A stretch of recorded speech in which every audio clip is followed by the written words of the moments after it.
ria kuongerekana ria kigina kia mwaka wa 2023 maritie mari mwena wa Kajiado na kuria maugite ati mutongoria wa bururi no kinyanagia atacukie makinya marumu itemini ria gukorwo agithaitira na guthara wonjoria wa bururi.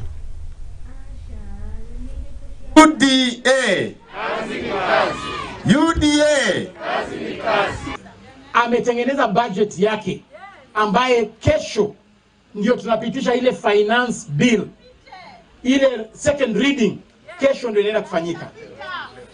Hao majamaa wameanza tena fujo, wanasema hawataki finance bill.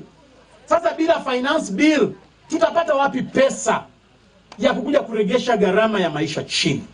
Tungependa kuambia Raila Odinga, tungependa kuambia Azimio wapatie rais wetu nafasi, na mimi kama Secretary General naenda kuongelesha wabunge wetu wa UDA na wa Kenya Kwanza asubuhi kesho. Na kesho mtaona mambo. Mtaona hii majamaa wanapiga kelele na hawana numbers katika hiyo assembly. Wako watu wachache wanapiga kelele. Na tunasema kesho ndio mtaona maneno. Niko na uhakika, nataka kuhakikishia hustlers wote kwamba ile mradi ya housing inaenda kupita kesho na finance bill ya 3%. Housing levy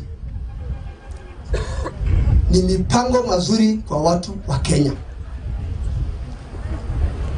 35% ambayo ilikuwa ni 30% sasa imeongezwa another 5 kwa wale watu ambao wanalipwa mishahara ya juu. Introduce MCS na macio magithiaga na mbere na ke mutongoria wa bururi